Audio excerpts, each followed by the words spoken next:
अगर आप किसान हैं, खेती से जुड़े हैं या रोज की रोटी की चिंता करते हैं तो जान लीजिए कि हमारे खेतों की तकदीर पहाड़ों से भी जुड़ी होती है। क्योंकि अरावली, जो राजस्थान से हरियाणा और दिल्ली एनसीआर तक फैली भारत की सबसे पुरानी पर्वत श्रृंखला है, आज नई कानूनी परिभाषा के कारण खतरे में है और इसे सीधे कृषि, भूजल, मिट्टी और किसान की आमदनी पर असर पड़ेगा। अब कैसे असर पड़ेगा, इसके बारे में हम आगे जानेंगे। उसके बाद पहले हम बात करेंगे कि अरावली न सिर्फ जंगल और पहाड़ है, बल्कि न जाने कितने सालों के पानी को जमीन के नीचे भेजने वाले प्राकृतिक फिल्टर है। लेकिन क्या आप जानते हैं कि 1 हेक्टर अरावली जमीन कितना पानी सोखती होगी? वो लगभग 20,000 लीटर तक भूजल रिचार्ज करने की क्षमता रखती है। यहाँ तक कि विशेषज्ञ ने चेतावनी दी है। क्यों दी है वो चेतावनी? क्योंकि हाल की सुप्रीम कोर्ट की नई परिभाषा में केवल 100 मीटर से ऊपर के पहाड़ों को ही संरक्षण मिलेगा, जिससे 90% से अधिक अरावली क्षेत्र कानूनी सुरक्षा से बाहर हो सकते हैं और छोटे छोटे रीजन, टीले, ढाले और जिन्हें आज कृषि के लिए पानी वापस देने, हवा साफ करने और तापमान नियंत्रण देने का काम मिलता है, वे अब खनन, निर्माण, मलबे के लिए खोले जा सकते हैं।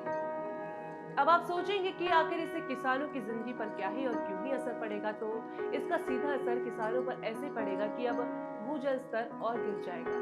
कई इलाकों में जल स्तर पहले ही 1500 से लेकर 2000 फुट तक नीचे गिर चुका है, क्योंकि पहाड़ों से पानी की आपूर्ति कम हो रही है। इससे खेतों में सिंचाई के लिए जमीन के नीचे पानी कम मिला और किसान को डीजल, बिजली, पंप पर निर्भर होना पड़ रहा है, जिससे उनके लिए लागत बढ़ रही है और फसल की पैदावार घट रही है और मिट्टी क्षरण के कारण भूमि की उपजाऊ क्षमता भी घट रही है। इसका मतलब खनन और खुली छूट मिलेगी, रियल एस्टेट पर दबाव बनेगा, जंगलों की कटाई भरपूर होगी, वन्य जीवों का विस्थापन, अरावली कमजोर हुई तो असर सिर्फ जंगलों पर नहीं पड़ेगा, असर पड़ेगा हम सब पर। दिल्ली एनसीआर में प्रदूषण तक पड़ेगा, राजस्थान में रेगिस्तान फैलेगा और पानी की समस्या और गंभीर हो जाएगी।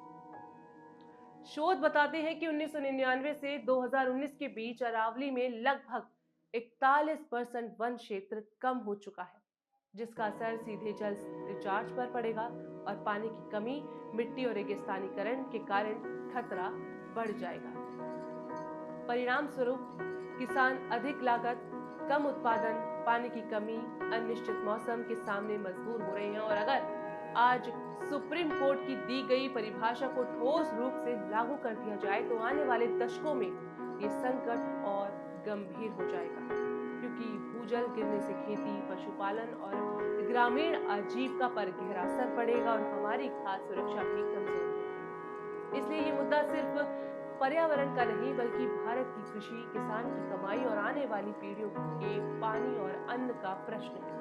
क्योंकि बिना पहाड़ों की खेती मुश्किल हो जाएगी और दिल्ली एनसीआर सहित समूचे उत्तर भारत में किसान और आम आदमी दोनों को भारी भूजल और खाद्य संकट का सामना करना पड़ेगा। तो अगर आपको अरावली की चिंता है तो अपनी आवाज उठाइए और कमेंट में भी लिख दीजिए कि हमें अरावली चाहिए। वीडियो अच्छा लगा हो तो लाइक कीजिए, चैनल को सब्सक्राइब कीजिए और जाते जाते एक लाइक जरूर करते जाइए।